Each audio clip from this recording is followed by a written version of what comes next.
harus menjaga reputasi lu, harus menjaga mulut lu ini harus dijaga ya, lu gak boleh sembarangan ngomong. Yang ke-8 ya, tahu apa yang lu nggak tahu itu jauh lebih penting daripada tahu apa yang lu tahu. Jadi ketika ada sebuah fakta ya, orang-orang yang pintar-pintar ya, yang sok pintar di luar sana ya, itu bakalan ngomong, oh gue tahu A, gue tahu B, gue tahu C, gue tahu B gitu kan. Tapi ketika gue ngomongin lu tahu E gak? Oh itu gue nggak tahu sih, jadi mereka itu nggak tahu tentang apa yang mereka nggak tahu. Justru yang harusnya kalian tahu, ya, itu apa yang kalian nggak tahu. Jadi self-awareness kalian itu harus tinggi. Ya, coba kalian tulis di dalam kertas gitu ya. Apa sih kekurangan-kekurangan kalian? Tahu kelemahan kalian itu jauh lebih penting daripada tahu kekuatan kalian. Ya, artinya apa? Kalau lu tahu kelemahan lu itu apa? Ya berarti lu harus avoid, lu harus singkirkan. Ya ini jangan ada di hidup lu gitu. Tapi tahu semua kekuatan lu itu semua orang bisa. Karena semua orang itu punya bias terhadap dirinya sendiri. Jadi belajar buat tahu apa yang lu nggak tahu atau punya self awareness yang tinggi. Ya, jadi hari ini itu gue kurangnya apa itu lebih penting daripada lu tahu apa yang lu kerjain hari ini. Pelajaran yang ke-9 ya, orang yang paling berbahaya di suatu ruangan itu bukan orang yang paling pintar, tapi orang yang paling nggak butuh atau orang yang tidak terlihat seperti ada kepentingan, orang yang paling misteri. Yang namanya itu power ya, power itu bukan soal kapasitas kalian atau lu punya berapa banyak duit. Yang namanya power itu soal ketergantungan ya, ketergantungan lu itu terhadap suatu pihak, dia butuh atau enggak gitu. Ketika misal lu buat sebuah deal, ya misal gue bisnis sama lu gitu ya kan, gue pengen jual sebuah minuman sama lu gitu. Tapi lu itu nggak butuh minumannya gitu ya, lu bebas lu pengen ambil atau enggak gitu. Otomatis level gue itu jauh di bawah lu itu di atas gue. Pasti itu tinggi langsung gitu. Jadi ketika lu bisa masuk ke suatu ruangan, lu bisa deal, misal lu interview lowongan pekerjaan, tapi lu itu nggak butuh gitu. Lu itu nggak ada kepentingan, lu itu nggak apa-apa kalau nggak dapat pekerjaan ini. Lu otomatis bakalan dapat higher ground-nya. Yang paling butuh deal-nya itu bakalan jadi posisi di paling lemah. Jadi ketika lu menghadapi situasi seperti itu, ya berusahakan untuk either naikin dulu value lu, gitu kan. Ini tentang equation ya, baik lagi.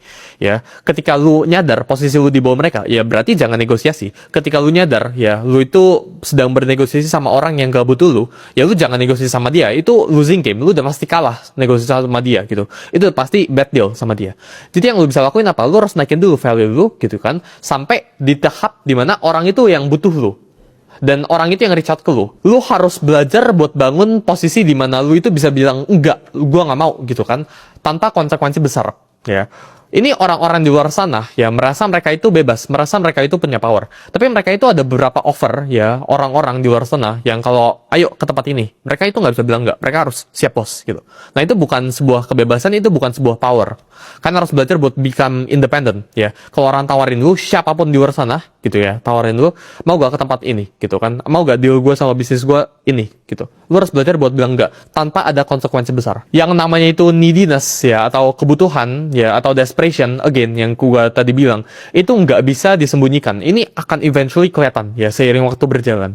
Jadi ketika lu punya neediness ya, jangan berusaha buat sembunyikan, tapi instead tutup aja neediness itu dengan punya naikin value diri lu. Pelajaran yang ke-10 ya, lu belajar 100 kali lipat lebih banyak dari pengalaman daripada di buku, di podcast, atau ngobrol sama orang. Maksudnya kayak gimana? Jadi ketika gue dulu, ya gue nganggap gue itu bisa belajar melalui buku dan sebagainya. Memang itu membantu. Tapi yang sebenarnya krusial itu pengalaman. Yang sebenarnya penting itu action lo. Jadi misal, ya gue ngelakuin sebuah deal bisnis ya. Itu gue belajar lebih banyak daripada gue baca 10 buku bisnis. Ya gue udah baca banyak banget buku-buku di luar sana. Tapi gue belajar, oh gue itu orangnya kayak gini loh. Oh kalau kita deal, ya salaman itu harus kayak gini loh. Ya datangnya itu mungkin harus beberapa menit telat buat naikin negotiation power. Itu ada beberapa hal yang lu pelajarin ketika lu terjun langsung, ketika lu melakukan action. Jadi aksi itu 100 kali lipat lebih berharga daripada informasi. Ya, jadi ketika lu ngomongin lu baca buku dan sebagainya, ya itu membantu, tapi 1%. Tapi aksi, ya, tapi action, pengalaman itu 100%, 1:100. Jadi pengalaman itu jauh lebih berbicara daripada informasi, daripada lu baca buku, daripada teorinya dong. Dan kita breakdown ya, pengalaman itu ada yang gagal sama ada yang berhasil. Pengalaman yang gagal itu ngajarin lu 10 kali lipat lebih banyak daripada pengalaman yang berhasil.